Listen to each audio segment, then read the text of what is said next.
Hi, welcome. It's Sunday morning. Of course, Sunday morning means why are we up this hour? But it also means Art of Rock, where we're going to get together and we're going to talk about music and the biz and art and everything. And we are going to help you guys forge through the amazingness that is your art, and we're going to make it happen. That was such a sales pitch, wasn't it? That was like Timothy Robbins. And I would firstly like to say this was made possible by Angelspit's Patreon, for which these amazing people around me are members, and I love their faces, except that one and that one. I don't know. I don't know whose face I'm looking at. No, I love your faces. Join Angelspit's Patreon so I can abuse you and you can abuse me right back. It's good fun. Every week, every Sunday morning, 9 a.m. LA time, that's Pacific Standard Time, we're here doing this Art of Rock thing. Follow Angelspit on Twitch. If you like this stupidity, follow it on Twitch. And boom, it's going to happen. Then if you want your music non-stop and your mayhem non-stop, you've got to watch MTV TV, because it's what the 21st century has been needing. It is actually what the 21st century has been needing. So watch MTV TV, because it's great. Also, Angelspit has new merchandise, and it's on our Thingo. So there's a link to our Thingo, so you can get yourself some stuffy me wubs as well. I'm just giving up on bloody speaking human right now. I don't care. Hey, Tanner's here. And there is Virtual Temple that's coming up in a few weeks, and it's going to be crazy. And Angelspit's playing on June 6th, which is incidentally the 15th anniversary of Crunk House, and I'm going to do a Crunk House set. I don't know what that entails. Probably singing lots of songs off Crunk House, and it's going to rock. And boom, today at 3 p.m. Eastern Standard Time, or 12, Angelspit's on Space Couch. So watch MTV TV for an hour, then jump on over to Space Couch, and me and Brian will be talking the vast amounts of rubbish that we do, and we're very good at speaking rubbish. Then fly on back to MTV TV. Speaking of MTV TV, hold on, I'm just going to let Tanner in. Wow, this is great. I suddenly don't know where even my shit is. This is good. Tanner! Speaking of MTV TV, next week, we're doing something really cool and important. Diana, I want you to tell us about what's going on next week.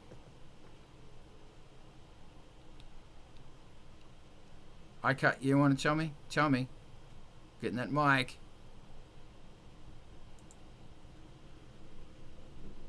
Here we are. So next week, a question that we get on MTV TV is, I wish I had the budget to make a music video. So next week, the Zoom will be focused on creating your music video on a shoestring budget. The software needed, techniques you can use, creating a compelling narrative, but driving home the point that you don't need a whole lot to create a video and get your video out there. And then maybe, perhaps, put it on MTV TV. Definitely put it on MTV TV. So that's the 30th, 9 a.m. Here's Daryl. Oh, good, Daryl's here. It's going to be awesome. And welcome, Daryl, and welcome, Tanner. I'm going to start the day with a question that Julius posed, and it's a really good question. Daryl, welcome. We're going to throw to your question in a bit. You can hear me okay, right? Daryl says, yes, I can hear me. I think I saw a thumb there.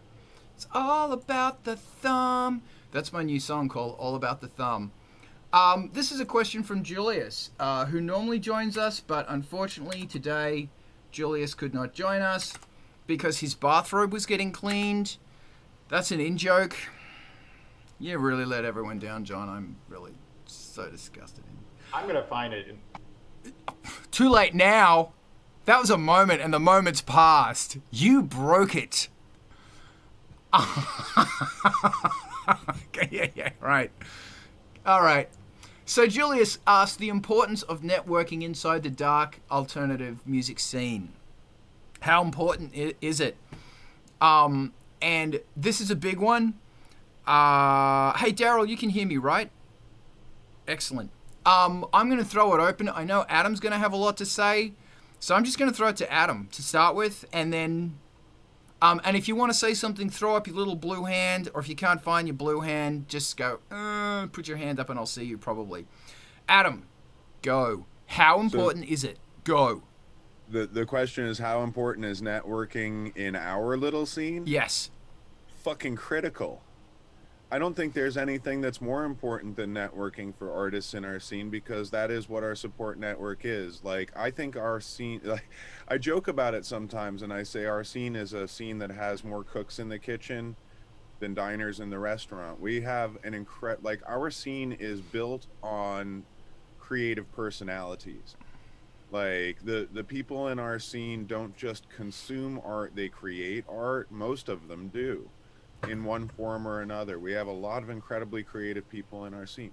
And so networking among our scene, like, this is how do I say, like, this is how we progress our various projects and raise our level together, is through collaboration and through networking. Like, I know you, Carl, because of our mutual friend, the liar, Mike, right? And I know Mike through mutual friends in Massachusetts. And, you know, it's one of those things, like, over time, the networking has created the friends group that I have around me, the trust circle that I have around me, that I go to when I have creative needs or creative problems. Like, you know, I feel like at this point, because of the networking that I've done through the club scene and through the music scene and through the art scene, I know somebody who does that, right? Like, if there's something, like, if I have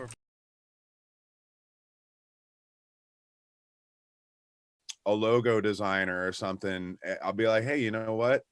I know somebody who does really great work, you know, not even talking about me, but, like, you know, you always know somebody who does something. And, you know, this is the other thing, is that Gotham is kind of like Fight Club in that we're everywhere. I mean, there are, like, Gothic postal carriers, there are Gothic people working at your bank, there are Goths at the grocery store, you know. We kind of are everywhere. We're a small percentage of the population, but we're peppered out everywhere. And so in every time I've hit the road, I'll be quick, Carl. Every time I've hit the road, you know, I've put an awful lot of faith in the scene carrying me through the moments that aren't as well planned, if that makes sense. Like, in the goth scene, there has always been a couch to crash on. There has always been a place to go. There's always been somebody in a city who is willing to, like, meet up and show you where to go for lunch, because you're a stranger in town, but you're part of the scene. And that's what networking does for you. It creates that cushion, that safety net, so to speak, that allows us to do these kind of crazy, whimsical, sometimes and very incredible things that we manage to accomplish. And I'm letting it go. Thank you. You're the best. No, thank you for that. Everything that you just said. Okay, so the scenes are a very old and established scene. It's arguably the oldest scene that is still going of the Gen X subcultures. So as a result, we're a very tight knit scene. Us and Deadheads, right? Yes. Besides Deadheads, thank you. It's really critical to be out there. Social media is really difficult because you have to pierce through the noise, and we've talked about that a lot. We're not going to get into that, or maybe we will. I just don't want to. But making contacts with DJs, well, let's start there. If you are friends with a DJ they will probably back you and play your stuff. And as you slowly pull out, and obviously you're going to scratch people's backs as well. There's a lot of back scratching. I actually think back scratching is the most important currency. I see your hand. It's the most important currency, because it's just mission critical always. I think also that then that will move on to somebody who will help you with your video, or will review you in their blog. I think it's critical. And also the great thing about this community is that you have hands-on, your feet are in the dirt, for want of a much better statement, saying that you are actually talking to your fan base one-on-one like this. And many of the people here I have become a fan of, because I have heard their work and I am really invested in what they're doing. So it's this big thing. And man, I got to tell you that I can't verbalize the amount of times that I've gone to a club. I've done a gig in a club and some kid has snuck in. 16, 18-year-old kid has snuck into that club, and you go back to that club 3 years later, and that kid has become the most important DJ or the promoter or somebody who is absolutely core to that scene. And I have learnt that you never underestimate someone. You remove the concept of baby bat from your vocabulary, because every single person is a part of this puzzle, and we need every single person, no matter how insignificant they think they are. That guy who goes, I can't do anything, all I can do is drive a car, and your next thing you know, that person has become mission critical to bussing stuff all over town, or logistics. I can't drive, so if you drive, man, you've got a gift that I don't understand. And also, like Adam said, couches, because of the economic way that this community is, they can't afford to pay you if you go to a town. They can't afford to pay you enough for you to be going to even if it's a Motel 6. They can't afford to pay you accommodation and gas and wages and all of this stuff. They can't afford it. So there's couches. And when Angelspit does a tour, 9 out of 10 nights we're on someone's couch. And all we say is no smoking and no cats. I love cats, but I don't like smoking. And there's always somebody in the crew who's allergic to cats. That's the only reason. And I've slept with big Maine Coons on me, and that's a good feeling. But couches, man, you're gonna couch a lot. Adam, I'm throwing it over to you now. Of course, because I'm like I'm mid snarf because of John's comment of smoke cats every day. Okay, so a couple of things I want to touch on from what Carl just said.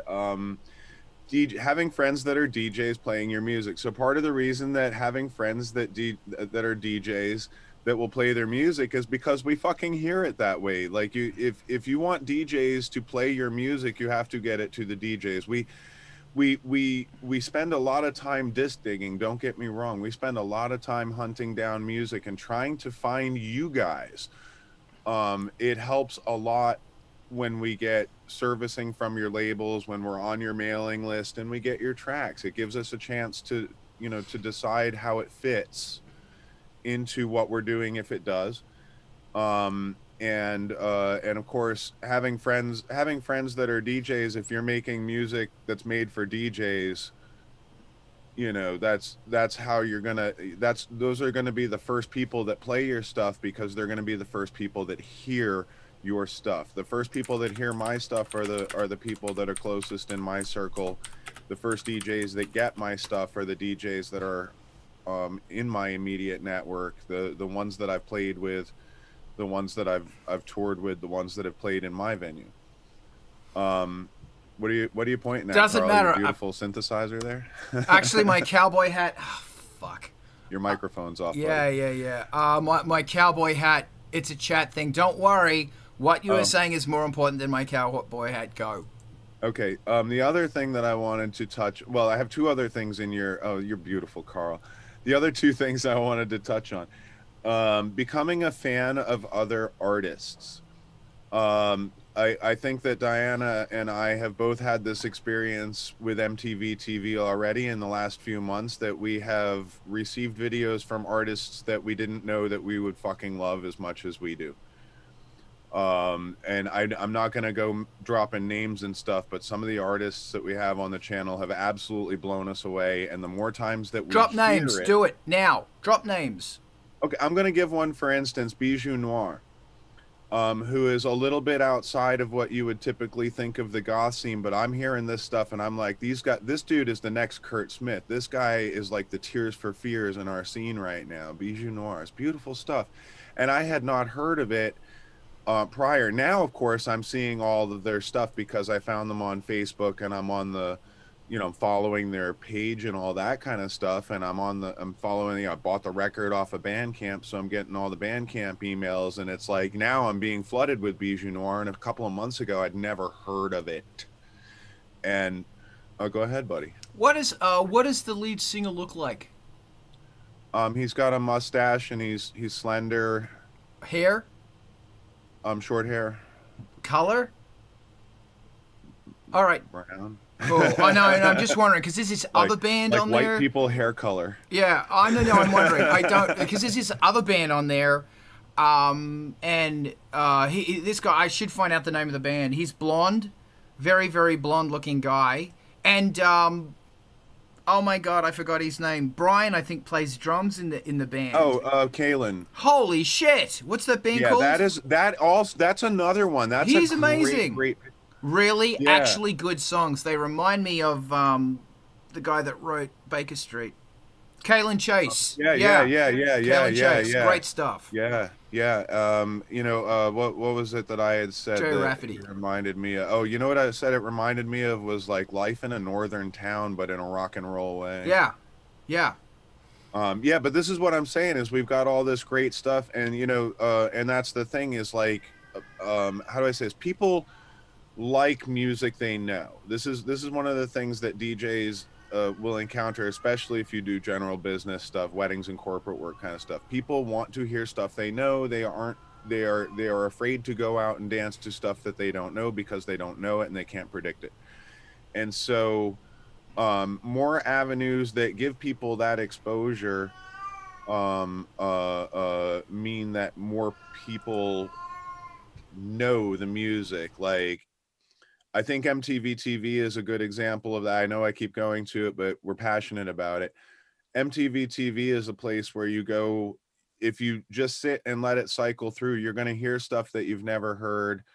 Some of it you're going to like, some of it might not be to your taste, but the second or third through that you hear it, you're like, wow, this is actually really good. I mean, if you think about this, a lot of us gained our respect for pop artists in the 80s because we saw it over and over on the channel, and we realized that Madonna is actually a really great songwriter and that kind of stuff, right? And I think that this is one of those cases where, like, when you have the ability to become a fan of another artist,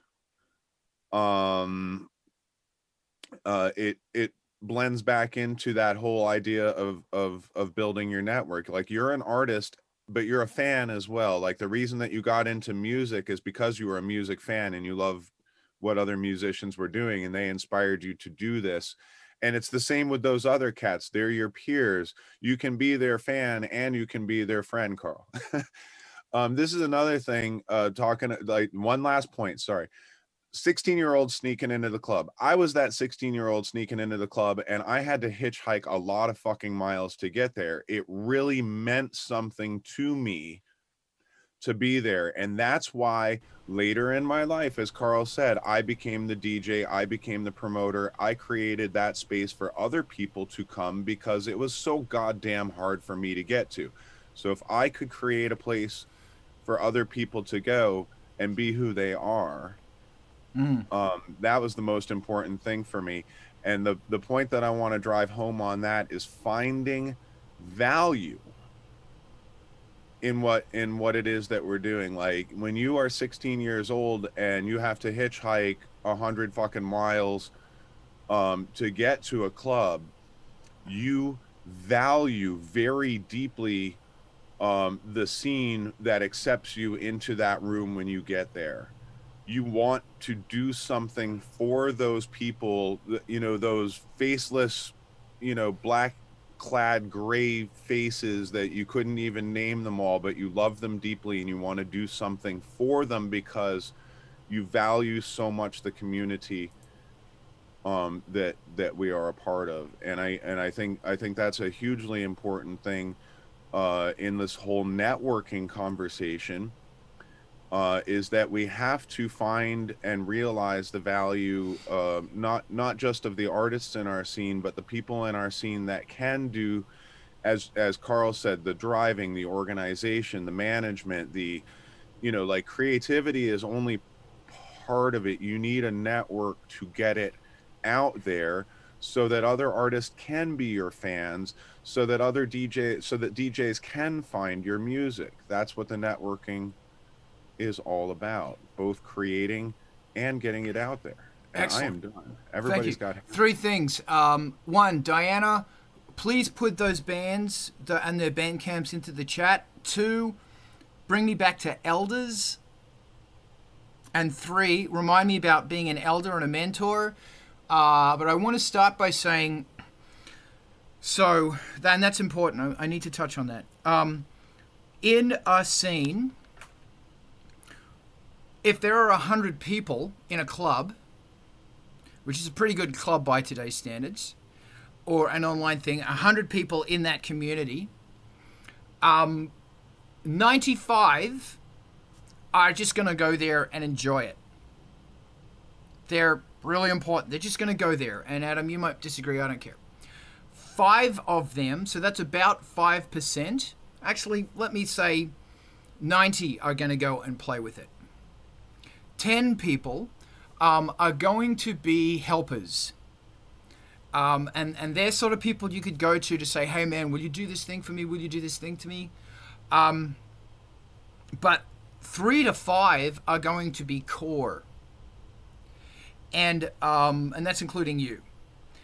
And so this is really important that I have found when I am working in a situation that is usually a club, because there's a lot of people involved in it. Don't get pissed off when 97% of them start flaking. Don't worry. Their job in this is not to help. Their job is to turn up. And as long as you do your job, they'll do their job. And remember that core that helps keeping it together is going to usually be under 5%. And like Diana, if you could add it to the Twitch, thanks, mate. So don't let that ever get you down. Eric, welcome, by the way. Don't ever get offset because you go, oh my God, people aren't helping me and they don't care. They do care. It's just not their job. And that's cool. Secondly, as your experience grows, you will start to become a mentor. And the amazing thing about our tribe is that there's a lot of mentors. And there are a lot of people who you can go to ask them stuff. In fact, I will say that I could count on one hand the amount of bands and DJs who are going to say, fuck off, I don't want to help you. On one hand. Of the hundreds and hundreds and hundreds of hands that I can count, all the bands and the DJs and everything else, they want to help. That's why our scene is more than just a scene, it is a tribe. Because as we go through this, we want to take people and we want to bring them up. We want to help the new generation. And the older you are and the more you've been involved in this, the more you understand that sowing the seeds and helping the new plants come up is possibly the most important thing. Because if you don't garden and help those new, look, Mark, we're talking about gardening again. If you don't grow the new generation, there won't be anything tomorrow. So don't be afraid to ask. Ask me, ask Adam, ask John, ask Diana, all of us. Ask Tanner. We've got a whole bunch of amazing shit to give you, sup. Unless anybody else wants to jump in, I have another question that I'll throw to Daryl for. So if anybody else has something else they want to add to this. No, okay, Daryl, you posed a really nice question to me about bands and getting bands and all that stuff. Do you want to bring it up? Sure. A few weeks ago that people were talking about making music themselves. So I thought in my head I was like, wait, if you make it yourself, how does that transfer to the live experience, or even finding people to play like live with you? Is it what do you want them to play it as you like envisioned it, or is there more of a collaboration thing where it's you take what they kind of so like play how they want it to do, and then you kind of like collaborate on that, or is it like no, play it how I want it? That's a really great question. I'm going to throw it open to the floor. I know Adam's going to want to say some stuff here. I have got a lot to say on this. Is the music so personal that it's like you want it exactly how you play it, or is it? There's two questions here. I'm going to throw it to Adam, but I'm just going to say there's two questions. That's question 2. That's step 2. Step 1 is how the fuck do you find people who are going to go live with you? And that's such a great question. Adam, do you want to start shooting your mouth off? And then anyone else, if you've got experience, God, I wish Damage was here. I wish Brian was here. But if you got something, throw it in, put up your little hand or, whatever. Adam, go. It's so hard to get me to talk, isn't it? I just assumed you just wanted to start talking. I do. Yeah, so I'm going to answer question 2 first and say that one of the challenges when you are a self-creator and you literally make every note and every beat of your music, and you go to do it live, one of the things that is really challenging is that if you're singing to your backing tracks, it's always karaoke and it always sounds the same. And one of the things that's kind of cool about live music is that you get variations, you get slightly different versions of the song. It doesn't sound exactly like the record. The mix is different. The vocals are not as clean, all that kind of stuff. If it's too perfect, it's not live enough. And so using backing tracks, that is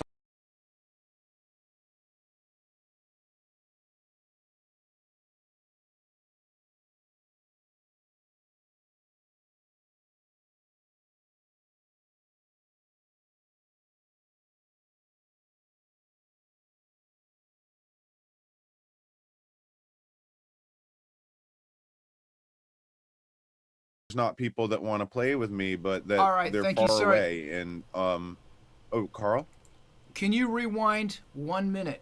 Actually, sure. Rewind 10 seconds. Thank you. I muted you. Go. Oh, where were we?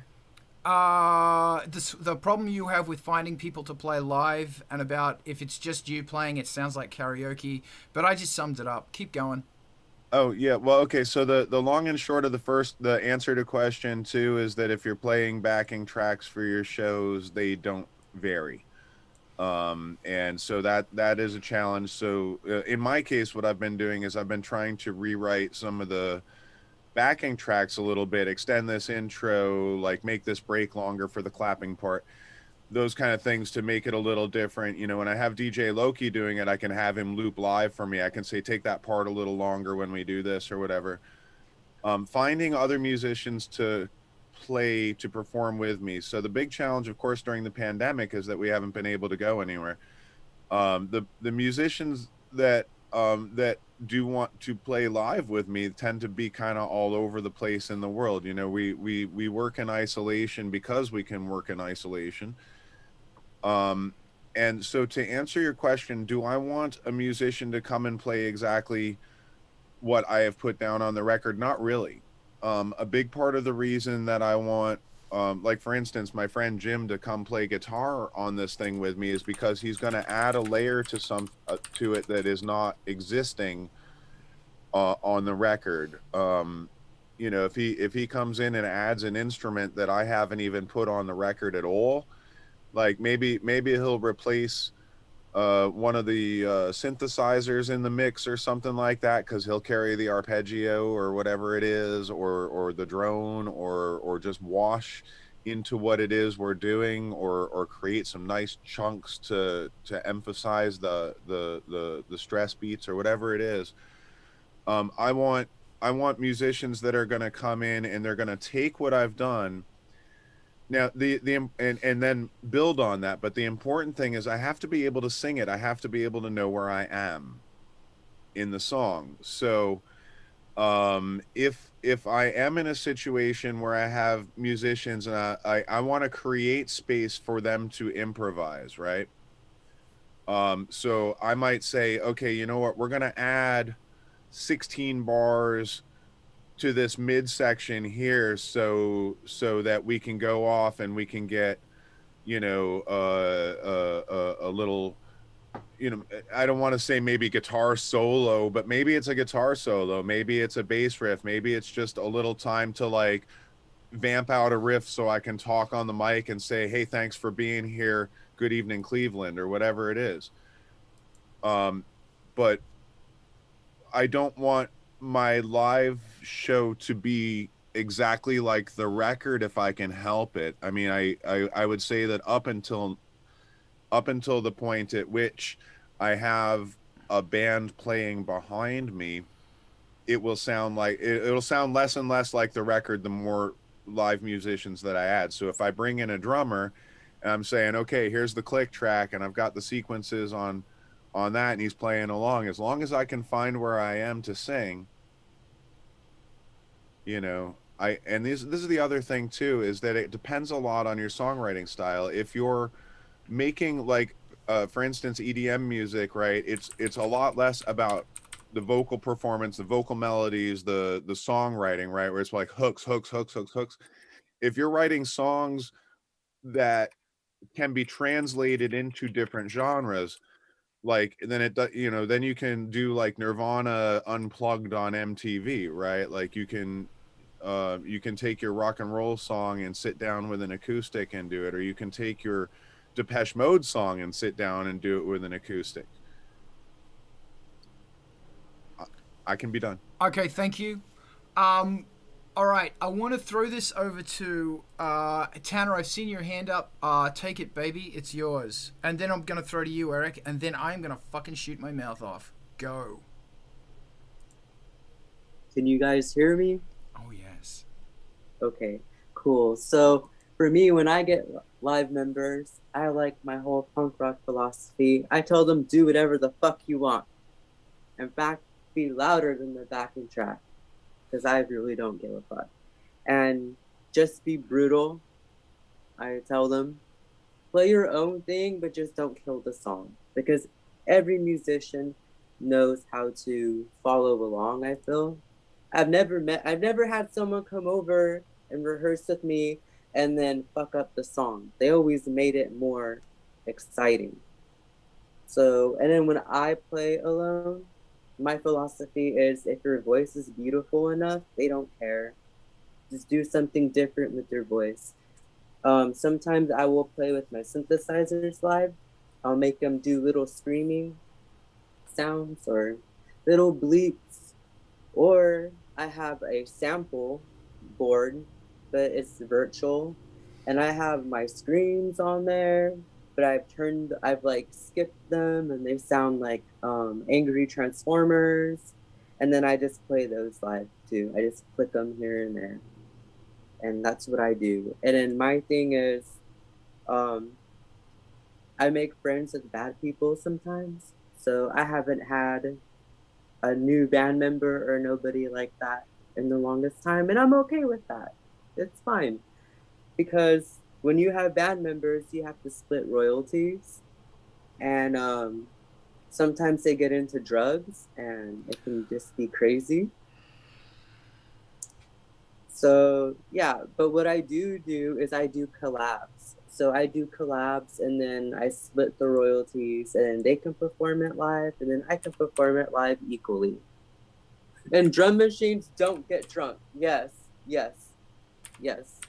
I'm all with that too. Or they don't decide not to play at the last minute just because, yeah. They got a better offer. Oh, that too, yep. Hey, I got a gig in the best Hold band on. I ever Whoa. played in. Sorry, Adam. Can you drummer can show hold up. on to that thought? Because I got to. Tanner, are you done? Yes, I'm done. Perfect. Just hold on to that thought, Adam. Put up your little hand. Eric, what do you got?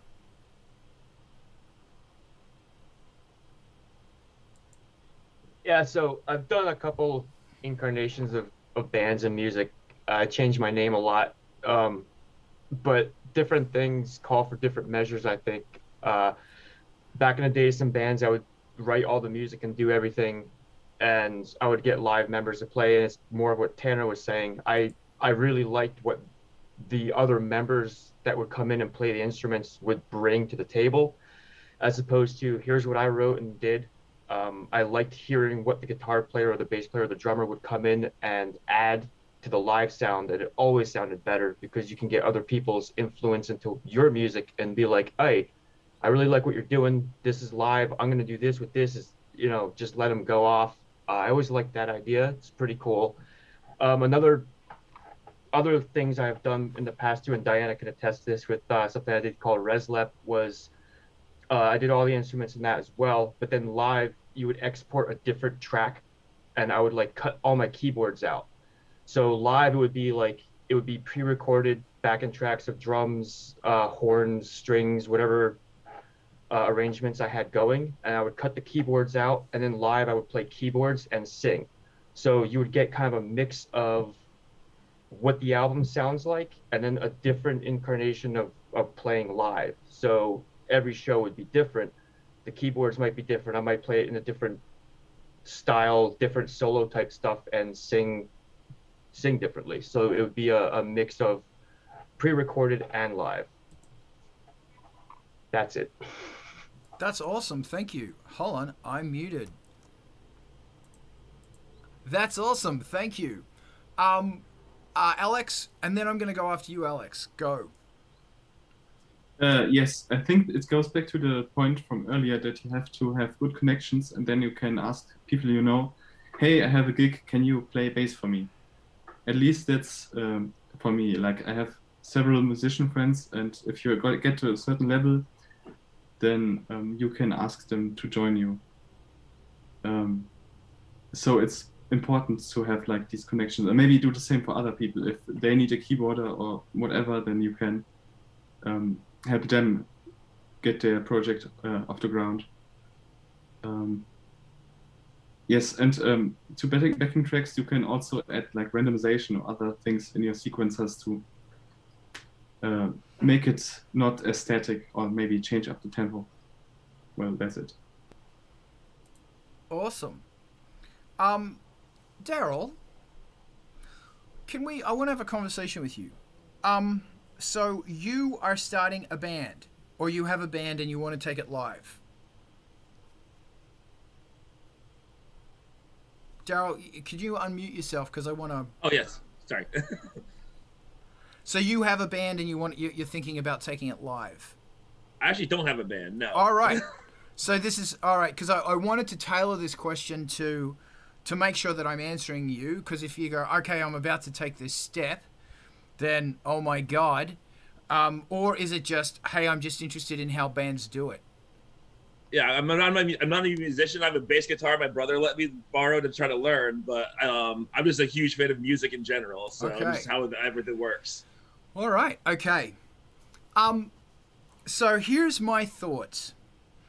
I've had the honor of playing with a lot of bands, a lot of very well-known bands, and I'm trying to think of one that doesn't have a backing track and they don't follow it religiously. And what I'm saying is that every band that who you've heard of and own a T-shirt and a CD of, or multiples, and they're known, they have a backing track. That backing track has guitars on it, bass, drums, the whole lot. And they have people playing over the top of that stuff. And I have learnt, and I have also had multiple conversations, that there is a reason for this, and that is the audience want to hear the CD. And that's a really interesting thing that our audience, our tribe, aren't really rock and roll. They're more electro. And they want to hear, and it's like, when you're at a club and someone plays Susie Sue or The Cure and everyone gets up.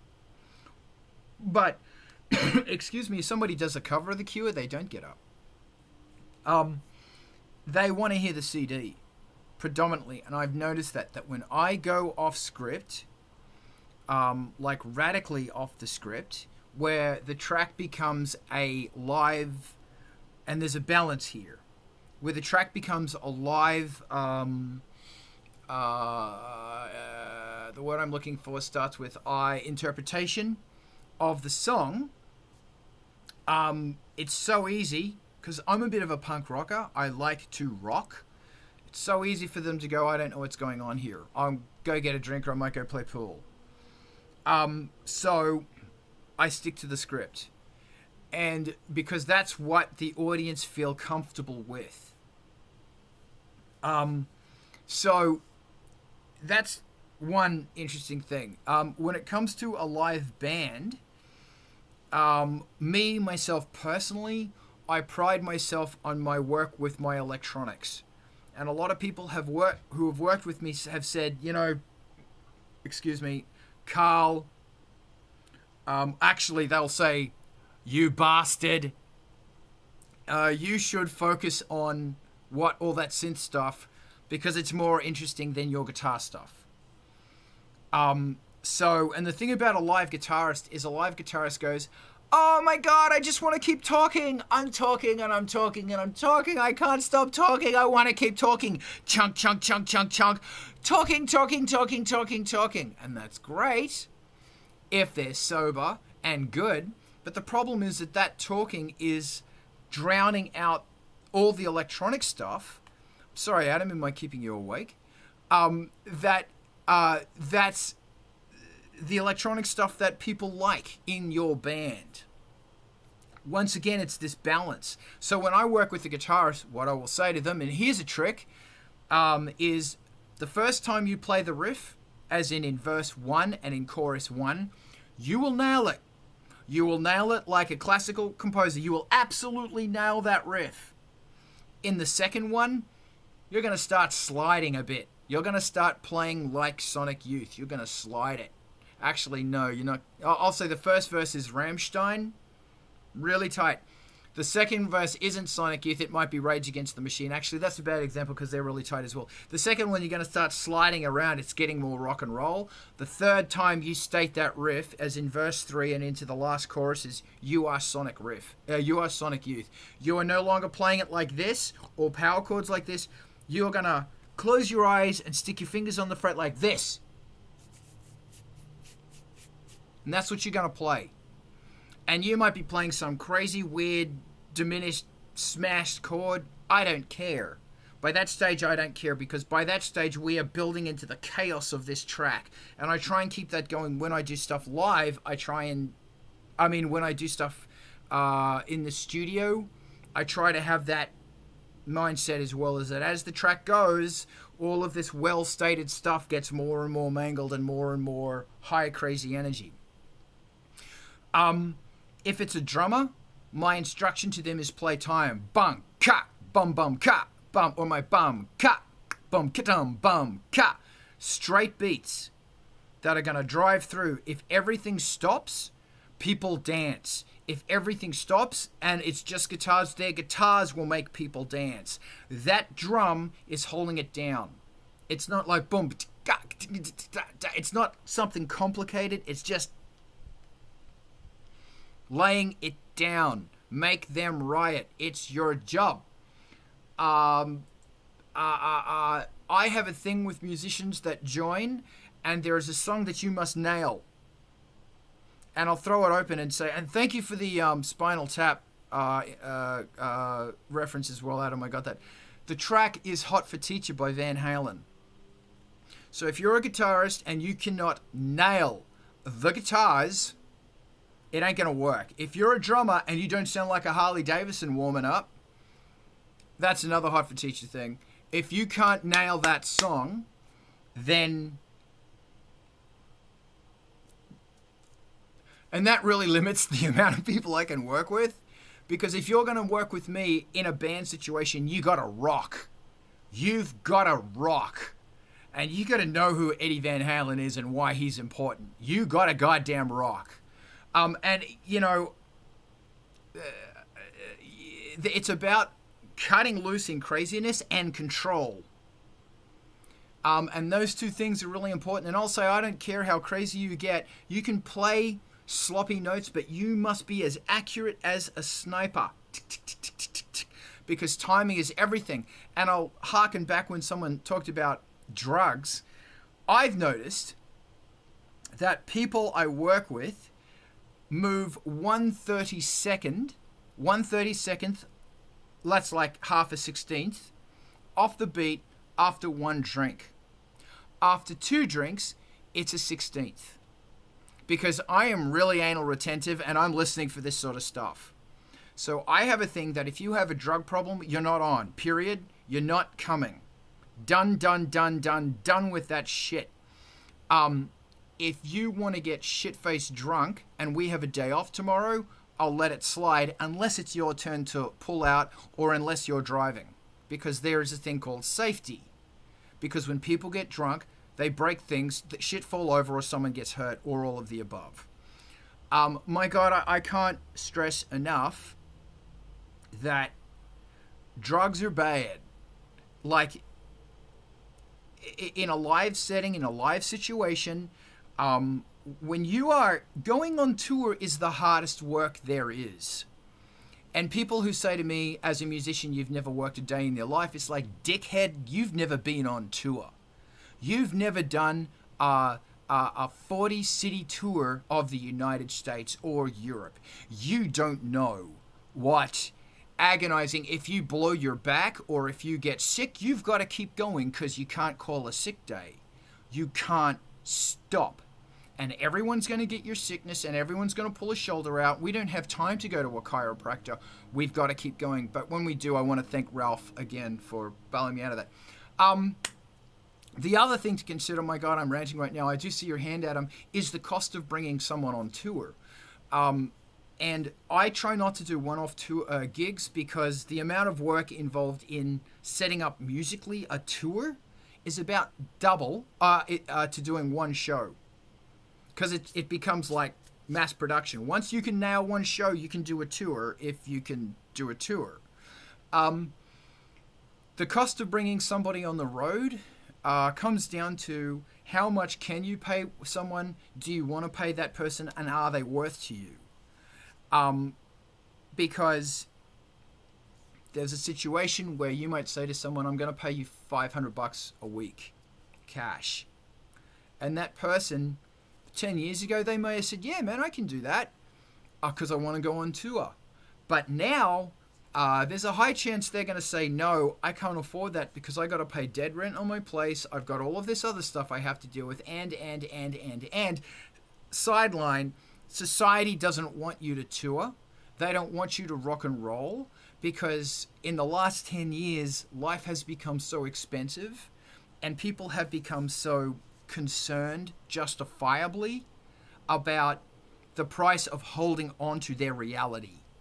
That even they're on tour, they're still paying for their phone, their internet, they're going to leave the fridge on while they're away, that's more than $500 a week.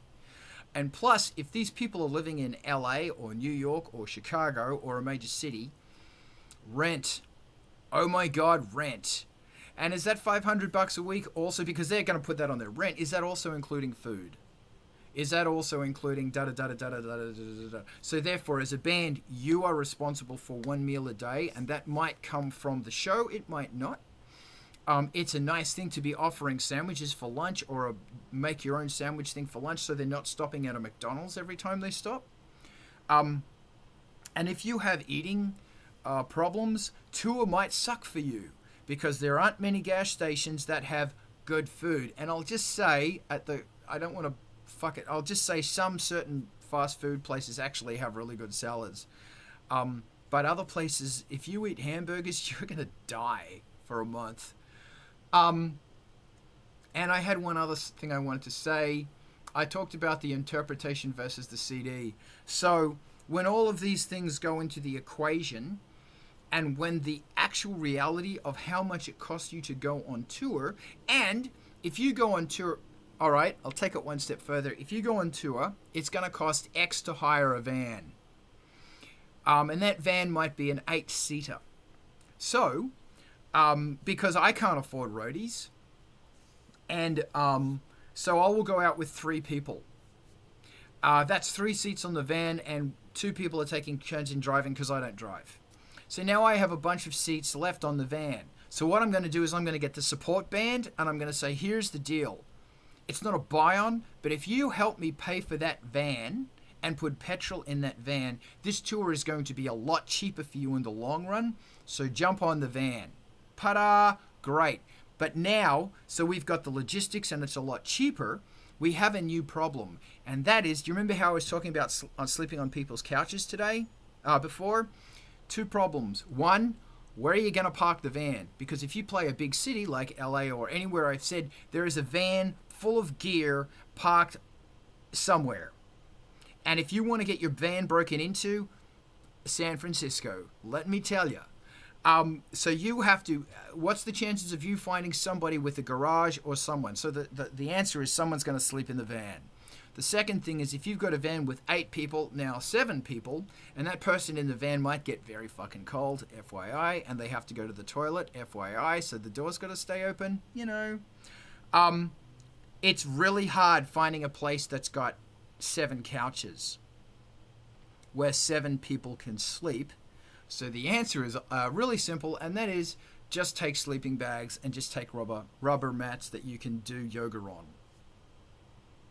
And one more thing, take a baseball bat, because when you're loading the van after the show, somebody has to go on their phone and play Tetris. They play the Tetris music because they think it's really funny.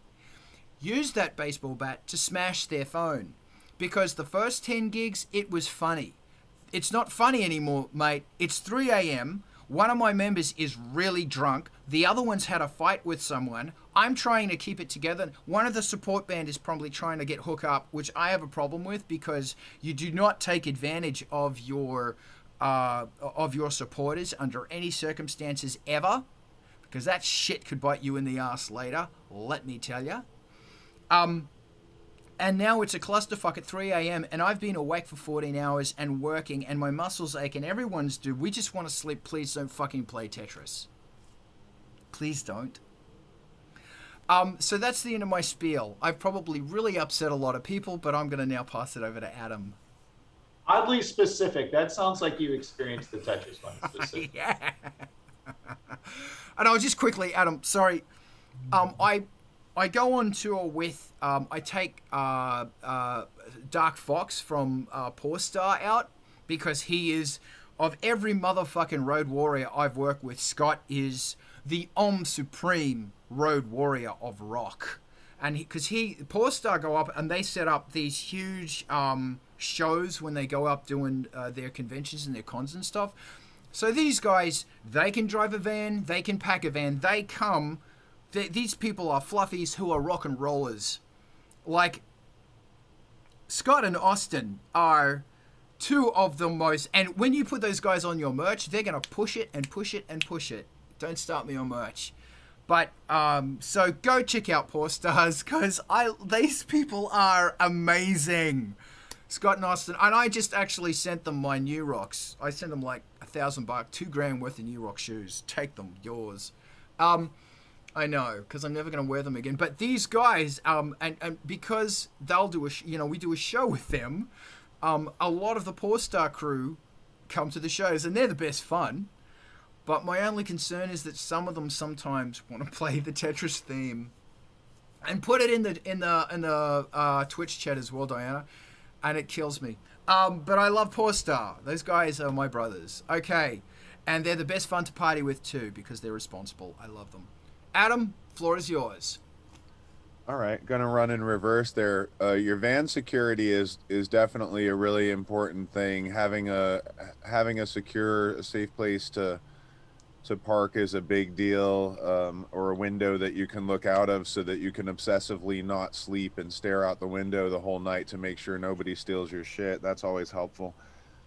Food planning on tour. John had thrown the note into the Zoom chat here about vegetarian. I wrote it down too because that's a big thing when I go on tour. I'm vegetarian. I have been vegan when I went on tour, and that's even tougher, being out for a few weeks. You have to plot where all the Whole Foods and all the cafes and all the, it's like go on your veg web and look up all the restaurants in the town that, see what's still open, that kind of thing. And did you want to jump in, Carl? Oh, and to rewind a bit further, we were talking about familiarity. When you're performing live, and that balance in the variation between what it sounds like on the record, like that they want to hear the record, and what it sounds like, in the live show. And I would say that one of the factors that I think is really important is, can they sing along? If they know where they are in the song, they'll probably be okay with your variations. As long as you keep that anchor. So a lot of times when I'm remixing, that's something I try to consider, that that people want to be able to sing along with their favorite parts in the song. So what's the most important part of the song, and keep that. And that's all I really wanted to jump in on. So thank you. And Diana, also thank you for actually throw that vegan thing in the Twitch as well. Thank you for that. Just also be aware, and Adam, I know you know this, is that, and I'm talking about food because it's important. When you go to each show, you can say, we have two vegetarians and a vegan. Make sure that you make your dietary requirements as simple as you possibly can. And also remember that the problem with touring is that you might pull into a town at 4 o'clock and your sound check and load in is 4 o'clock. So finding a Whole Foods, and because that means if you're going on the way there, you have to go off the highway, go into a town, and you've just added at least an hour, maybe an hour and a half to your trip. It might be better. See, something that Poor Stars do that's brilliant is that they will get they'll take an esky with them, a cooler box. Rob knows what I mean. Aussie Rob knows what I mean by an esky. A cooler box, and also Aussie Rob, I do have an Akubra, but not here. It's an Australian thing, don't worry. They'll take a cooler box, an esky with them, stock it up with ice, and there's no beer in it. There's sandwich meats, there's breads, there's salad stuff. And they will go through that in 2 days.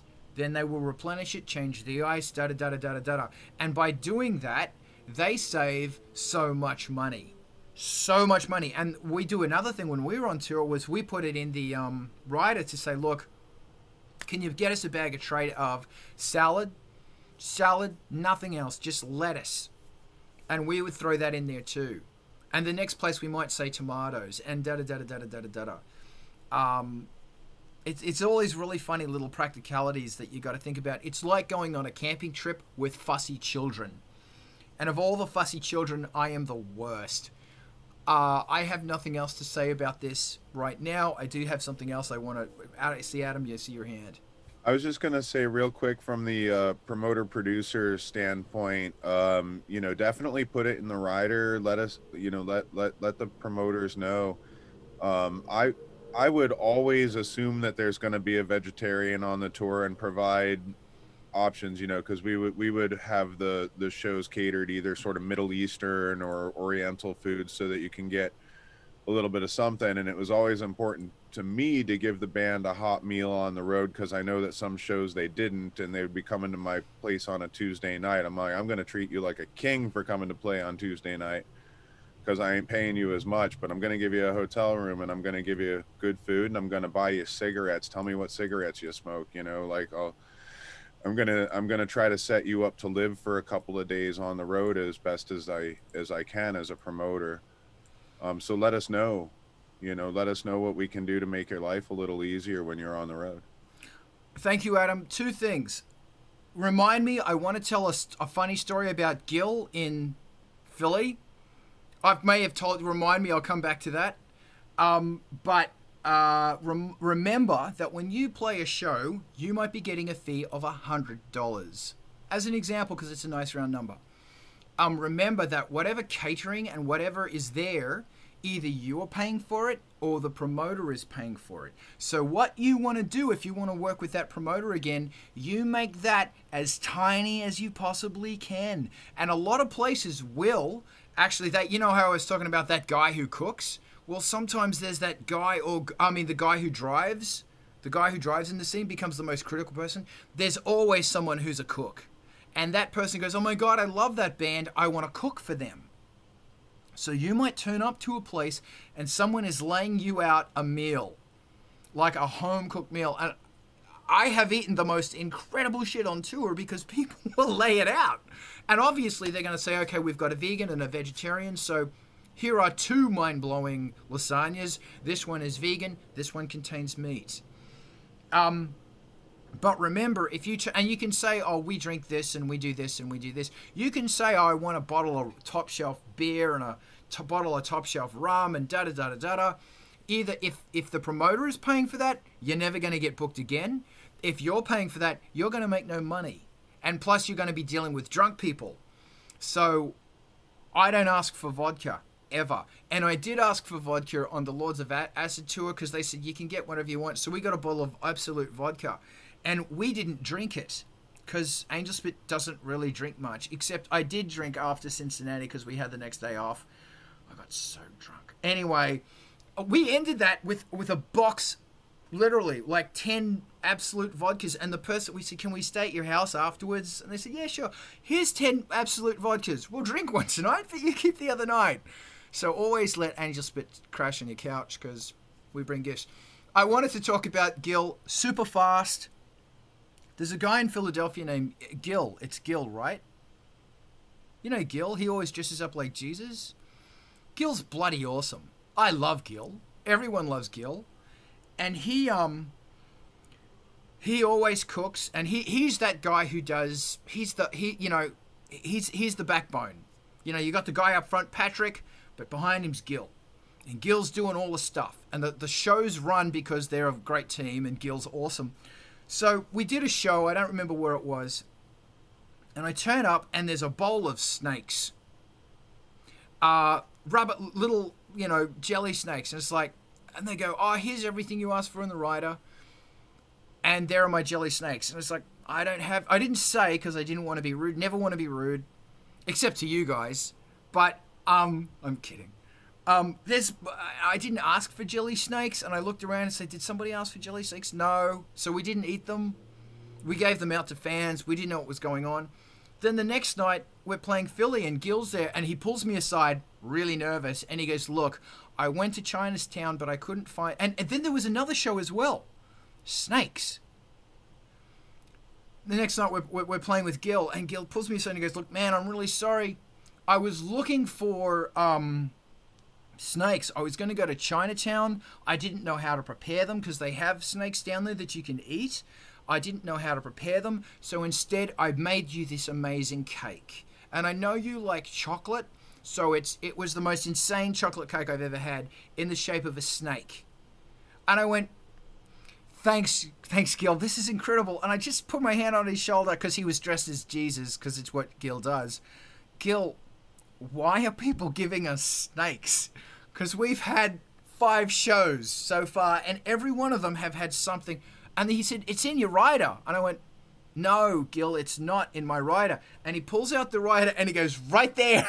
And it said snakes. And I went, typo, man. I meant snacks.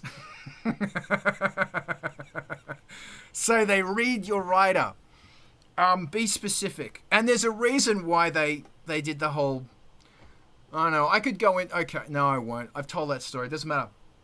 If anybody else has a question... In fact, I just want to... besides... we're going to zoom up right over to MTV's. I could talk about the brown M&Ms. So the thing about the brown M&Ms is that this was Van Halen. Arguably Van Halen.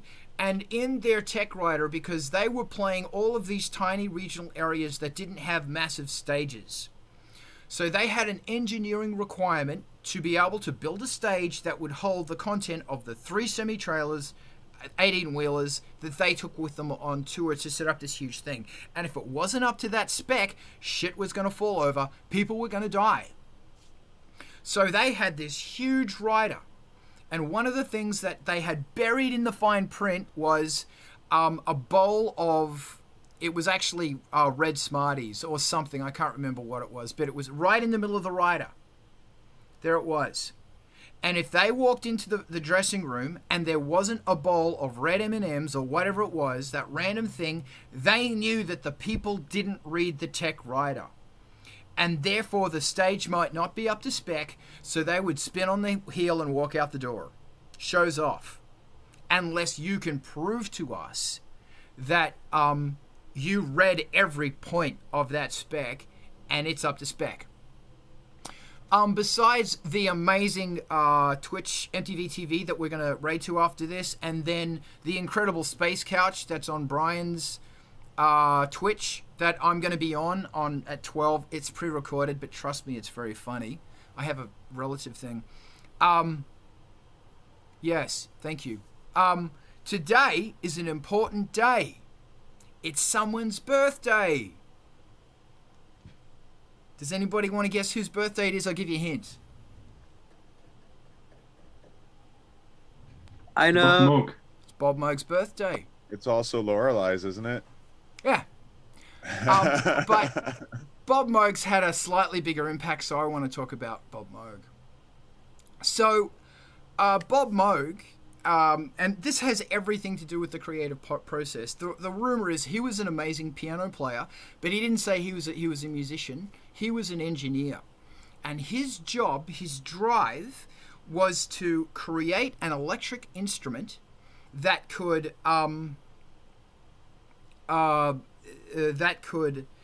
interface with people as easily as an extension of their fingers. He wanted to make something that was more expressive than instruments that were available, more expressive than the piano. And if you ask me, he did it. So he had this thing where the guy was a genius. We don't use that word a lot, but Bob Moog was a genius. And Bob Moog, whenever you said to him, hey man, how do you come up with these crazy ideas? Moog would say, I just pull it down from the network. And he was talking about a higher area of thought where he would just extract ideas and bring it out. And when you're creating, always hold that idea in mind, that you are pulling an idea down from the network and you are sharing it out. And it was Bach, I think it was Bach, who at the beginning of every script, he would write words along the lines of, help me, Lord. Then he would channel the music. Then he would say, all thanks be to God. And this concept that the creative comes from somewhere else, and it's, yes, they are available for free. Thank you very much, Diana. That this concept that the ideas come from somewhere else all you have to do is be open to channeling them, is something to always remember when you are in the depths of writer's block. Just be in a place where you can channel it. There is scientific idea that it doesn't actually come from the stratosphere. It actually comes from a part at the back of your brain that is the great calculator that takes life and turns it into stuff. But either way, you have to be open to channeling that thing. I personally like a bit of both. I like the idea of channeling. Eric, I see your hand. Take it. Just to add to that, one of my idols and favorite people of all time, arguably the smartest man ever, Nikola Tesla, has also he made that very what's the word I'm looking for? He believed in that very much, that whatever, and he said the same thing. He would build machines, and everything he built, he didn't make blueprints. The blueprints were in his head. He said he pulled it from a higher. He tapped in and he pulled it down and he built stuff like that. Same with music. Same Bach, Moog. There's something out there in the ethereal that you can pull and take that in. I heard somebody give a wonderful thought once, that they said that creativity, give me a sec, Tanner, is there is our realm of existence, and then there is the realm of existence that is right next to us. It's right there, and it's separated by this tiny, thin membrane. And in that realm of existence is every idea, every thought, every song. It's all just flowing in there. And all you have to do is push your hand through that membrane, grab it, and pulling it out into this realm so it becomes real. But pulling it out is hard work, and this is something Moog said as well, is that all the ideas are there, but actually making that, how do I build touch sensitivity into a keyboard in 1973? How do I make this song work?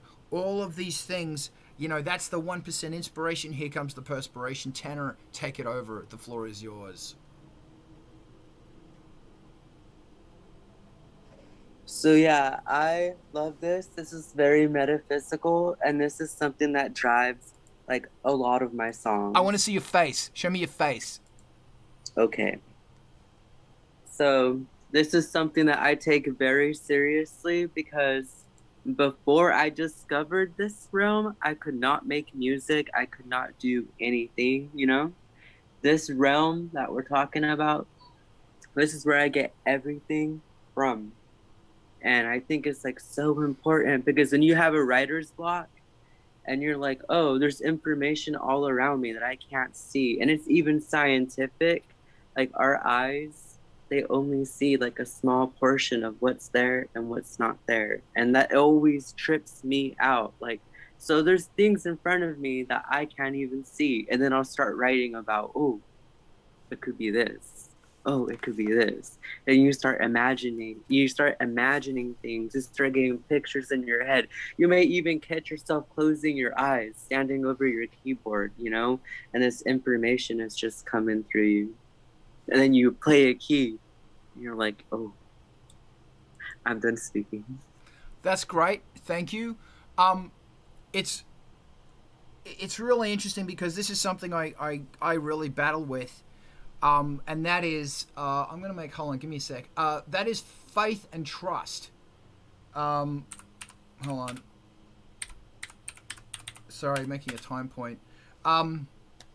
Having faith in those ideas, and having faith in that unknown thing to actually bring it out. So if I was to call that, for want of a better term, the spiritual way of writing, one of a better word, inspire, breath, spiritual, makes sense, versus the intellectual way of writing, those two things in my brain are always at war. And I would like to hear what you guys think about that. I would like to think about, Adam, I'd love to hear it. I would love to hear about how you, because I hear people writing, like, Tanner, I'm going to use you as an example, and I see Melanie from Queen of the Static Operas in there as well. both you guys, it's very inspired. I can hear that it's this clear passage. But Adam, I hear your voice. Talk to me. Wow. Okay. So I kind of have the opposite problem in that, like, Stop. Okay. I got it wrong. Can you repeat that? I just muted you by accident. Are we good? I didn't know I could do that. It's yours. Okay. So the I have the opposite problem in that I actually taught myself how to make music and produce because I have all this fucking stuff in my head and I can't get it out, and I need to get it out. And so for me, my problem is that I have too many fucking ideas, and what ends up getting worked on is the stuff that sticks to the cabinet the hardest, like spaghetti. And so if it lives in my head for a while and I can't get it out of my head, like that's what made me make music, was that I had songs in my head that I was like I literally you know, okay, so just on a personal note, I feel like I've been on borrowed time. I almost died in 2006. It was really close. I almost died twice actually in the same day, but like ever since then, that was like a huge motivating thing for me. I was like, I cannot die without getting these songs out of my head. When I finished making the Skeleton Closet, it was after years and years and years and years of learning how to use the tools and literally teaching myself how to make music, like no formal training, none of that. I had to get it out of my head. When I finished making that record, I was like, okay, I can die now. Like anything else after this is fucking gravy. Like, I got this fucking record out. If I can get some more of my songs out of my head, great. But I got these fucking songs out of my fucking head, and it took me a long time to do it. And I don't know where they come from. They come to me when I'm half asleep. They come to me when I'm driving in my car. I don't know where they come from. They come to me from the hum. Yeah. You know, whatever that is, that hum in the back of your mind, that hum that feels like it's coming from outer space or whatever it is, that that makes you okay. So one of the things that I say a lot is I kind of paraphrase Tom Robbins, who wrote like Still Life with a Woodpecker and all that. Art is art. Like being an artist, making art is seeing something that doesn't exist in the world and making it exist in the world. By any means necessary, really. And I'm done on that. But I don't understand this whole writer's block thing, because my problem is, like, I have too many goddamn ideas, and I think it's mostly just because I listen too hard to the back of my mind. I listen to what's behind my eyes too much. Thank you. There is one of the thoughts is that so there's the part of the back of your brain that is always calculating. And you lose your keys. And at 2 o'clock in the morning, that thing goes, keys are in the fridge, because that's where you leave your keys, right? Gotta make sure you guys can hear me okay. Yes. As you become more versed in music or painting or whatever your art form is, these answers, when life's crash, madness of life, answers, they start coming out as musical ideas or as lyrical ideas or all of the sound ideas or painting ideas. It starts giving you answers in different languages. Once again, and this just got echoed on the Twitch stream, you know, always record your things. I always record my stuff. And, you know, Adam, what you said about making sure stuff sticks is so true. Because I'll write it down here or I'll jot it into the iPad, and I am so tough on those songs because it's got to have what it's worth. Another problem a lot of artists have is it's like, you know, I've got this idea for a song, I've got this little melody, and now I've got like 300 of these different melodies and I don't know what to do with them. The one thing to try is that, is it possible for you to weave those melodies? Sorry, I've got Quaso jumping up. I'm just keep going. Melodies, into the one song. So, for example, if you listen to Depeche Mode, or so many other bands, there's all these little melodies going on. If you can weave them into a song, it can be a tiny little synth line or something like that, because it's really hard getting rid of ideas. That's all I want to say. I'm done. Does anybody else want to throw in something amazing? Yes. Does it have to be amazing? Yeah, it has to be amazing. That's the chopping block. I will say this, that a lot of times I won't realize that pieces that I've written at different times are part of the same song until later. Tanner, I see your hand. I'll say really quickly, I'm working on a track at the moment. I have 4 songs that are ready to go onto the Patreon. I just haven't recorded vocals for them because everything's... But I just found out, like, there's these 2 songs I'm working on, and I am so happy with these songs. And I think you're going to really enjoy them. They're very political, and they're nasty. And bit sleazy, very nasty. And I realized that they had the same damn bass line. And, and I was just about to dump everything down onto the hard drive, off the synths onto the hard drive. And by that stage, you can't really change anything. Yeah, I know, right? Angelspit political. Who would have guessed? So what I had to do, and it was really funny that I had angsted over this bass line to sit it in there with the kick drum and all this stuff, as you do. But I said, damn it. Fuck it, I just came up with this bass line. It took me an hour, and it sounded better than the original. It was like, it's always funny how when you go, it's better. Tanner, I see your hand. Enlighten me.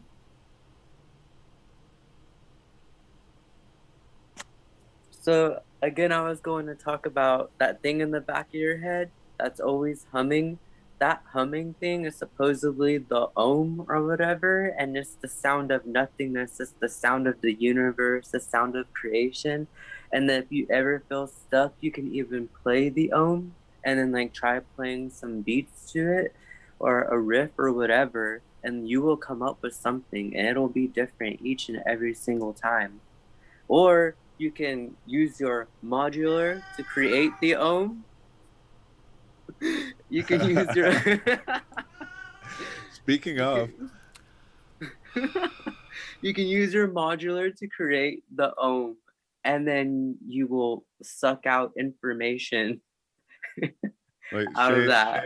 Shea was channeling the universal sound there. Feed. All right.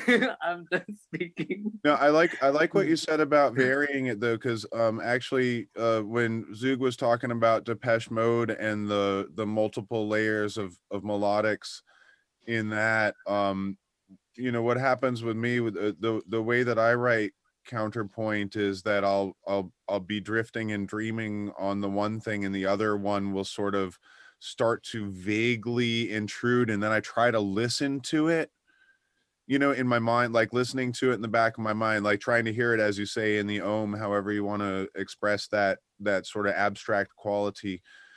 So if I'm working on a piece and I have a set melody that I'm, that I'm happy with, kind of thing, then I'm trying to listen to what's behind that melody, like, in the back of my mind, if that makes sense. Like, sometimes it's very much straining. Sometimes it's like I'll be, falling asleep, or it's just too damn hot out, you know what I mean? And something will kind of click in my brain, and suddenly I can like tune in and hear it like it's another instrument in the orchestra. No, it's an actual science though, like. Oh yeah. Like, oh yeah, for sure. With hypnosis, they get people there. Like, there's all kinds of like. That is like your crystal clear mind, like, because like we're always thinking all the time, right? Yeah. We have like programs or whatever running, and sometimes that can like bulldoze over our creation. Or like a song, for example, you'll make like a really perfect song, like what Zug was saying. He made 2 songs with the same bass line. I have some songs like that too, and if I would have never dropped them or whatever, like, those songs would never have existed. And yeah, So I think we should channel the nothingness, because stuff comes out of the nothingness. Thank you, Tanner. That's brilliant. I must apologize. I have two very bored cats who are letting me know that they're very bored right now. I have a question, and that is, Tanner, what is the what frequency do you prefer to? My wife actually has a prayer bowl, and it's the most lovely thing in the world. Do you have a frequency that you like to chime on? Oh, well, see, the ohm is a universal frequency, so it's pretty much in all the frequencies. But you can channel different frequencies. So you just find your frequency, whichever one makes you feel tingly inside that day. Yeah, actually, I really, what you're saying there. So, like, personally for myself, like, if I just make a tone, it's a tone that resonates well in my own body, right? You know what I mean? Like, I think we all have a tone that, and we'll all make a different noise, but it's like, in the original Dark Crystal, when, like, they're all like, oh, that's your tone. Like, when you do that, like, oh, that's my tone. There you go. Like, we all have that. You can, and I agree with you. Like, finding that tone that's in your body is like, that's like your center. That's going to be the center of everything that you experience musically somehow. All right. Sorry. Religious people speaking in tongues.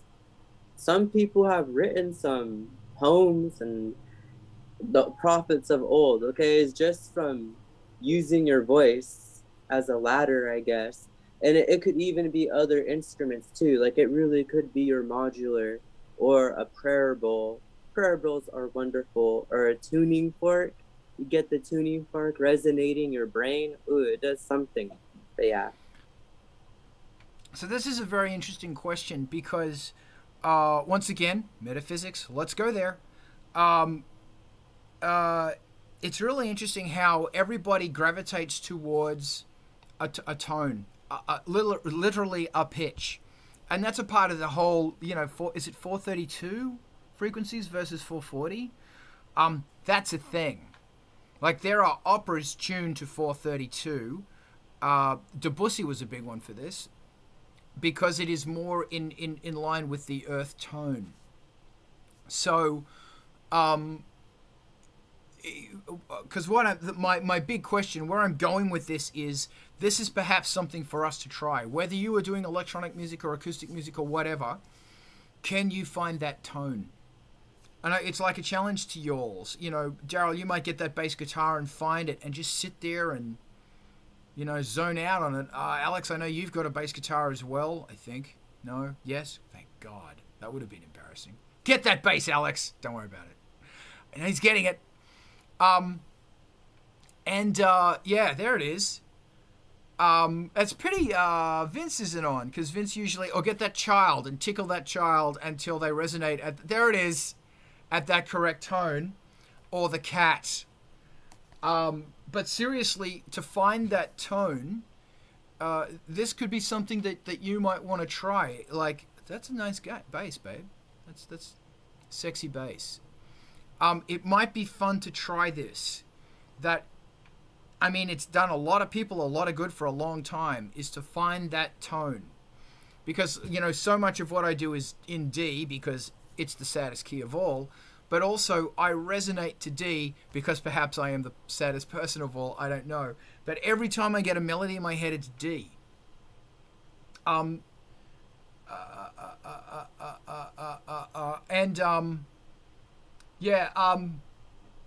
not sure. I see a melody from Queen of the Static Opera talked about clearing the throat chakra. I don't know if you're joking or not, but there is a lot of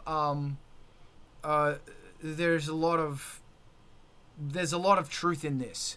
And if you ever want to throw something into it, also remember, you're not joking. Okay, thank you. She's not joking. She is serious. I'm all about this shit. Also remember that depending on what key you're in, Melanie, because I just noticed that you resonate with C minor, that's a very low fundamental. So if you've got a kick drum, tuned to C minor. I think that's 65 cycles. And that's low, so a lot of speakers are not going to be able to replay that low fundamental because they don't actually have the ability to reproduce 65 cycles. And that's why anything below E or F starts getting ugly, because speakers can't play that. I'm going to shut up. Adam, I see your hand. Unmuting. There we go. Yeah, real quick on the 432, 440 thing. I detune a lot with my synthesizers because I write my music to my voice as best as I can. So like I know that I do not, like, how do I say this? I know that I do not perfect pitch in terms of equal temperament Western sort of stuff when I sing. It's how to say, the steps are correct, but the frequency I tend to shift it down just a little bit, kind of like that 432 compared to 440 thing. It's just a natural thing for me. So I detune a little bit on a lot of my synthesizer, just a little, you know what I mean? And the reason that 432 is prefer, like, there, some people prefer it. The reason for it is because the harmonics of it are more, well, the overtones are more harmonic. Like, what's the freaking word I'm looking for? Come on, y'all are geniuses, and I'm tired. We had a show last night. Equal temperament. Well, yeah, but in equal temperament, the harmonic, it's the overtone 440. series, sure, frequency. But yes, the overtone series. That's what I'm trying to get at. Thank you, Carl. The overtones are more harmonic at 432 for the key of A. It's not necessarily like Bach was big on his, like, the well-tempered clavier and all that, right? Where like he would temper the tuning of the instrument to the piece. So like this piece is in B minor, so I am tuning this so that everything sounds right in B minor, and equal temperament doesn't do that. Like equal temperament is like near enough that we can tune a piano, and it'll work in most keys. Thank you, Adam. Alex, hit me with your rhythm stick. Hit me slowly. Hit me quick. Hit me. Well, I think, sorry. One of the things I discovered is that if you want to stand out, or if I want my sounds to stand out, going off tune is often very important. For example, Cat. Yeah, if I slightly change the envelope of the synth sound, so it's not always on point, it somehow pops more, because like it has like a life of its own. And sorry, and Cat. Yeah, I think what Adam said is really important, that you tune to have different scales that are tuned to themselves, because like I'm a bit scientific in nature, so I'm naturally skeptical, but tuning to the scale is actually like mathematically more correct, and so it sounds much more pure. And equal temperament is only a compromise, so you don't have to retune for every song, but in theory tuning to the key is much better and sounds much purer, and if you try it out, you really can hear a difference. Yeah, that was from. Thank you. I'm gonna. Oh, sorry. No, you're not, because I see John's hand up. Yeah, I was just gonna support though and say that like you'll hear it and then it'll work out in the math. Thanks, Adam. You're the best. John, go. Thanks. So I want to talk a little bit about detuning and how it's because it's like in the genre, it's like, electronic music, it is so easy to be mega precise. And some of the joys of doing something that is more organic is removing that precision. Some of that is not necessarily quantizing everything from an inch of its life, and also using controllers or effects Hey, girls, I'm talking. Can you wait a moment, please? Okay. Thank you. Oh, we're having a tea party. Cool. You can have a tea party without shouting, please. Okay. So, yeah. So, for example, I have a Keith McMillan controller here that has both, has pressure sensitivity that allows me to kind of like warp the notes as I'm playing it. MPE controllers will also do this. There's also plugins that will do that, that will vary, that are simulating tape and old tape specifically. So it has that kind of like warping feel. Heimbach makes a fantastic, designed a fantastic wires recorder emulator that has that kind of like warping feel to it. Point being is like imprecision, those, it's like having those imperfections in it that kind of like, even if you have kind of like a tone that you're holding, like having that variability in there that you can't necessarily just latch onto. Not having everything exactly on point gives it heart. No, rock beats scissors.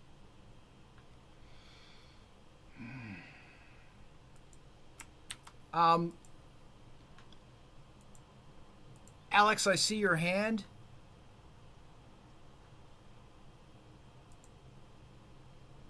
Oh, fuck. You there? Alex, did you want to say anything, or can I shoot my mouth? Oh, sorry, I forgot to put it down. Oh, that's okay. Don't worry. And just while I'm here, I'm just going to put out... I just can't believe this thing. She's going to howl any second. Here we go. Just a reminder that Angelspit is on Space Couch on that thing right there. This is getting into a really, really interesting topic that as electronic musicians, and I got a Keith Miller Instruments thing as well. I love that thing. I got the foot controller. This is a big thing that you need to explore. No, it's the footstep. Oh God. You have to explore this. It's fascinating because equal temperament, which all of our music is everywhere in the West, is a compromise. And what it does is, see, what's supposed to happen is if you hit a fifth, those two frequencies are supposed to, because the overtones in those two frequencies are naturally exact. If you're playing a piano, for example. But the equal temperament is not exact. So when you play a fifth, there's going to be a clash in the harmonics. So as a result, we're playing to a key that has got all of these clashes in them. All of these tiny little clashes, and maybe that's a good thing. If you distort it, it sounds great, but maybe that's not a good thing. So what I want you to do is I want you to research this. Research equal temperament. Research all of the other ones as well. All of the other scales. There's hundreds and hundreds and hundreds and hundreds of scales. But there's kind of like 20 main ones. I could be wrong. The K2000 has got a bunch of scales on it. There it is. Brilliant. As in the book. But there's also a whole bunch of stuff on YouTube as well that you can watch right now. So if you watch this, you kind of go, wow, I might be creating tonal clashes in this that I don't actually want. And that's the great thing about a modular synthesizer or a lot of other synthesizers is that they're not necessarily bound to the concept of equal temperament. A modular can, any note, any pitch, anything at all. It's all voltage, it doesn't care. It has to be forced to become voltage. So you can set up different modular things and sequences that are playing natural, out of tune things. In fact, if you have arpeggiators and stuff going, have them out of tune. Roughly tune them if you can to be hitting those notes, and you will create something really interesting. Really interesting. You might, and also the whole idea of having a drone, because a lot of older music is drone based, and they might have a fifth in there, and you might find out what the actual tuning of that fifth is, and you might tune it accordingly. But if you have stuff that's droning and you sing on top of that, it's very likely that your voice will naturally follow what that drone is suggesting. Be open to that idea. Like, because when you sing, and I've mentioned this before, when you sing, you don't naturally sing to equal temperament. You have to be trained to sing to equal temperament, or you have to practice specifically singing from equal temperament. I've worked with so many musicians who sing the minor third, their third is kind of sharp, kind of flat. It's kind of in the middle, and the same with the sixth, and often the fifth as well. And it's not that they're out of tune. It's that they are, they naturally fall into this scale, because everybody's got a scale they fall to as well. So be open to this. This is something really fun to experiment with.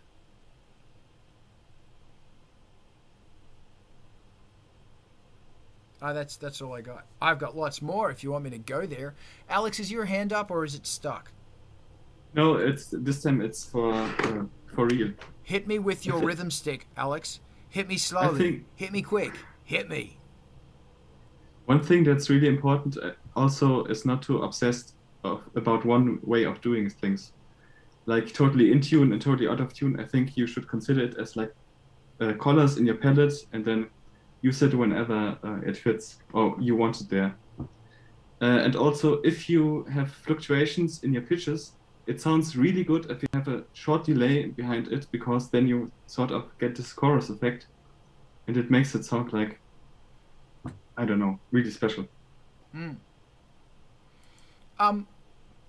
So if anybody wants to throw in on this, because this is like people say, oh, there's only so much you can do with music. Oh, all those riffs have been done before. Blah blah blah blah blah. It's like, well, when you're limiting yourself to 12 notes and the relationship that those 12 notes have to each other, there's only a finite, things. Everything becomes AC/DC or Rage Against the Machine. But when you go, I am not even going to use notes anymore, music becomes infinite. And that's something really magical here. Like, this is where it comes back to. You might find yourself a chime, and you might use that chime. Hey, Walt's in. Walt's late. Everyone, this is Walt. Walter! Welcome, Walt. I just want to make sure we can hear you okay. Say hi, Walt. I can't hear your face. I'm going to make sure you can hear me. I'm just going to keep going until... All right, yeah, we're in a rush. There we go. Hey, Walt. Welcome, man. Hey, how's it going? Good, good. So Walt is an illustrator supreme. He's one of the best tattoo artists around, and he's a musician from hell. And we were just talking about... getting away from equal temperament, using more modular drones, and freeing yourself from the concept of tuning and going freely. And there's a little hand, put your hand up thing, that if you have any questions or anything like that, just throw your little hand up. And this start at 9 a.m. LA time every week. That's okay. It's hard getting up at this time. So if anybody else has a question or something that they want to throw in, I feel like a bastard because we're going to be wrapping this up shortly. Sorry, Walt. So if anybody has a question or they want to add to, please.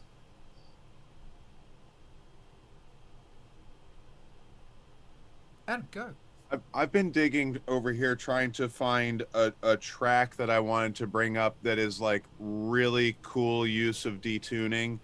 It's Luke Abbott, and it's Brazil. I'm pretty sure that's the track. I like literally pulled out my old fucking DJ CD book from a few years ago to try to find this. I'm pretty sure that's the track. Excellent. And I'm gonna try to find it here on YouTube or something. While you're doing that, what I might do is I might say, if you want to listen to contemporary music that's not really contemporary at all, listen to the Real World, to Peter Gabriel's soundtrack to The Last Temptation of Christ, in which he works with a lot of Aramaic singers and uses a lot of instruments and tunings from that area to try and create something that was vaguely close to the songs and the music at the time of zero AD of the time of Christ in that area, and what that album is insane. Last Temptation of Christ. It's called Passion. Or was it Passion Sources? I don't know. By Peter Gabriel. And it is a work of brilliance, considering he only used a Prophet 5 and an S950 sampler. And for me, it's really inspiring, because I'll listen to that going, I think he had a bit of Fairlight in that as well, but he created this on such limited gear, and it is driven by imagination and a lot of research, I will say. That's all I got. Mark, talk to me, baby. Yeah, my thing is unrelated to music directly, since we were wrapping up and no one was talking, so I thought that was a good time. 3 things. Zoog, how do you have a white cat? That seems like a terrible idea. A long-haired white cat. I can tell you this story if you want. Do you want to hear I'll link it through stuff real quick. Oh, real quick? No, you finish. I like your walls. I like your wall color. Thank you. And... this place was cream when I moved in, so I was like, not a chance. All right, and last of all, Daryl, is that a Lucina figure on your shelf? Those are sword art ones. It's Alice, Kirito, and a whole bunch of other ones. Okay, the one next to, I think that's between Kirito and I'm assuming, I don't remember her name. Oh, that's Yuki. Yuki. Yeah. Okay, so who's to the left of Kirito, or right? There's 2 Kiritos up there. Okay, I guess what are the 2 on second to the end? Oh god. So on each side. Yeah, second to the end, a Kirito and a Yuki, and Asana's in the middle. It's Yuki? Yep, from Gun Gale. Okay, I guess because it's low res, but it looks like Lucina. Okay, fair enough. But yeah, so that cat story. Okay, and actually, I'll just divert for a moment, and I'll just come over here to what you guys are talking about. I follow on Instagram a hashtag called KitBash, and it's people who build spaceships, anime characters, all sorts of stuff. You do all right, and they build it from other stuff, like they'll build a spaceship from a shampoo container. And it blows my mind because it's people being remarkably creative. And that's hashtag KitBash, and it's just fantastic. It's just fantastic. So the story with Shea, the space cat, is I went in with my friend, and we were going to get a cat. And it was going to be a short-haired cat, black short-haired cat, because she wanted a cat. And I don't want a cat, because a cat is basically, it's a lifetime thing. And people, if you don't believe in love at first sight, get an animal, because it's love at first sight. And I just went in there, and it was we went to a dog shelter originally because we were going to get a dog, and it's like I couldn't do it. I could not. Dogs know how to manipulate you with their eyes. It's like, I can't do this. Get me out of here. I can't do it. So we went to this place in Chicago called the Treehouse, which is a cat sanctuary. And black short-haired cat. And I met this cat named Jack. He didn't really give a shit, but he was cool. He had everything he wanted. And I wanted an older cat. I didn't want a kitten. So then we went into another room with the cats that were troubled. And there she was. And I remember walking in, and Shea was sitting there at the top point of the room and just glaring at me. And I went, she's the queen. And she didn't take her eyes off me the whole time. And the rule is you're not allowed to hold them unless they come to you. And Shea jumped down and just jumped in my arms. And someone put in the comments before that they don't You don't choose an animal, they choose you. And Shea chose me. So I didn't have a say in it. Shea is part Maine Coon, which is the second loudest cat in the world, and the other half is Persian, which is the loudest cat in the world. And it's funny, I've learnt a lot. Shea was a therapy cat, so they would take her to like an old person's home, pass her around, because Shea loves people. She's good with people. She hates other animals passionately. And Shea has taught me how to fight, and that sounds really weird. Shea is the worst fighter in the world, but she will hold a death stare, and she can stare down any animal by this stare, this unrelenting stare. And I've learnt this because I'm awful with people. I'm a really big softie. People can push me over very easily. I shouldn't say that publicly, but I've learnt to have a poise. It's kind of also karate training as well. It's kung fu, man. Just have that poise, have that stance, and don't back down. And if you're wondering, Alex, when you were for some reason, because you pulled the bass out, that was Hit Me With Your Rhythm Stick by Ian Jury and the Blockheads, and it's a fascinating band from the late 70s, early 80s, English band. They were all band members were from different backgrounds, so it was this new form of music. They were pre-new wave, and it was so interesting, really, really, really interesting stuff. And he did a couple. I think he did I Want to Be Straight as well, and he really liked Cockney accent, but that was the worst Cockney accent ever. But what they were doing musically was brilliant. And the lyrics are brilliant, and it really is London or England, late 70s. Sums it up perfectly. I think I'm going to, unless anybody else has something they want. Mark, I see your hand again. All right, I hear you. Unless anybody has a last-minute thing, I'll state again, Space Couch with Brian is in an hour. And once we're done here, we're going to zoom on. We're going to raid on over to MTV TV, and I encourage you to jump on Space Couch.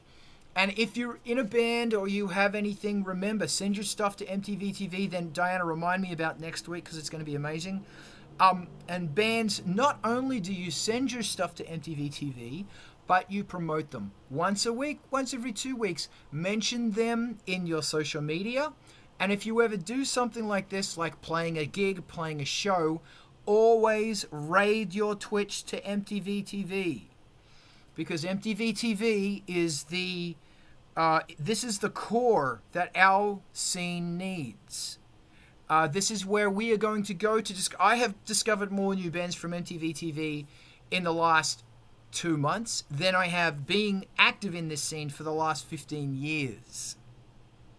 Because MTV TV plays everything. These are the bands that you normally discover, the bands that make it through the noise. And if all of us come together, MTV TV, and back this thing, it will spearhead through the noise.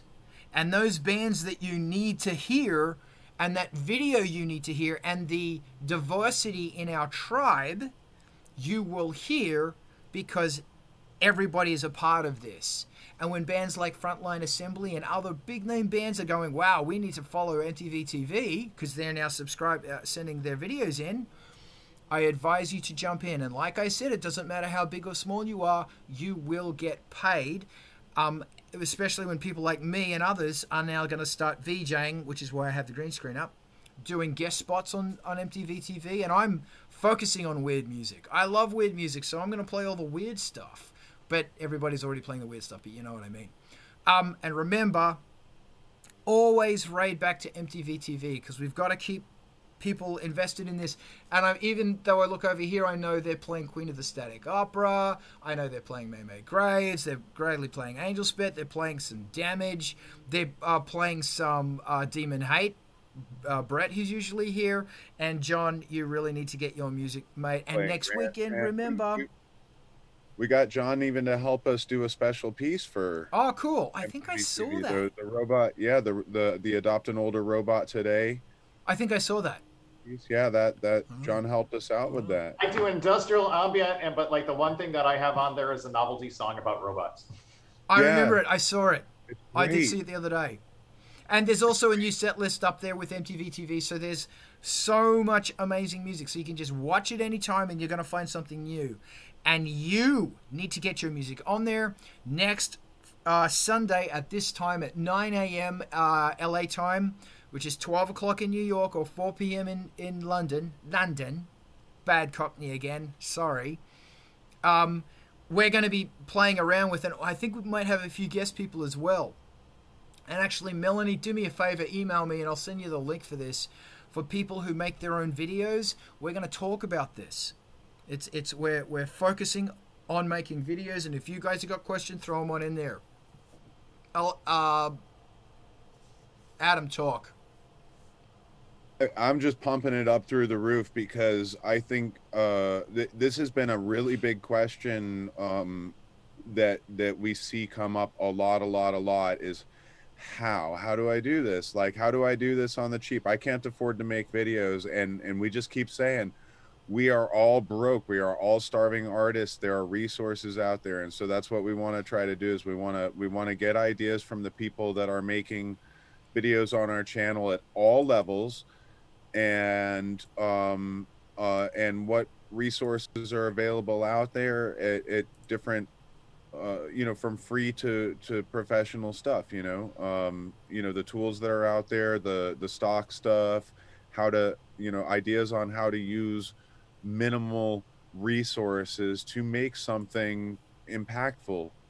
And so, we're so excited about doing the Art of Rock with you guys next week and talking about this stuff. I cannot wait.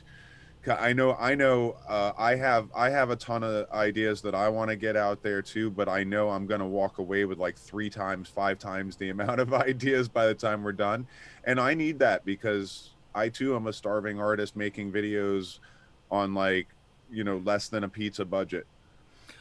And Adam and Diana stay on after we finish because I want to have a chat about it. 2 things, and I'm going to forget one of them. One. If you love MTV, throw some money behind it because you can subscribe to their Twitch channel and those guys get some money. And I need to get on their case about doing a Patreon because they really need to do one. And also, you can't pay to get your stuff on there, which is something I love about MTV TV. Payment doesn't get you up. It's no money. If you want to throw them money and throw them help, that's great. But they take no favor, not even with me. And I help these guys out so much, not even with Adam. I don't see an overplay of Adam's stuff or anything. This is about everyone. This is what we've been waiting for. So if you got a couple of bucks lying around, subscribe to their Twitch. Throw them a PayPal support. Thank you. Diana, please put that in the Twitch comments as well. It's a good thing. And on that note, I will say I will see, unless anybody has any other questions. Carl, I just want to say thank you so much for pointing out the effort that we've made to make it a level playing field. Yeah. That's really important to us. It is for the community, by the community. Yeah, and there is no, what's the word I'm looking for quickly? Yeah, there's no, you can have no contact. There's no payola. Yeah, you can have no contact with these people, and you will get played as often as Angelspit does. And me and Brian and several other bands are pushing the shit out of this. But that's how it works. You don't have to pay to play. This is good. We need this. So on that word, I will apologize to Walt for coming in at the last minute. If I gave you the wrong time, I apologize. And everybody else, next Sunday at 9 a.m., this is going to be awesome. If you like what went on here today, please follow Angelspit's Twitch, which I should get my shit together right now and put in the comments. Or Diana, you could do that for me because I just don't have my shit together at all. Follow Angelspit's Twitch. And if you're into it and you're loving it, follow Angelspit on Patreon as well because we could use the love. I will actually take 30 seconds to find out where the hell I put those links, because as you can tell, this guy does not have his shit together.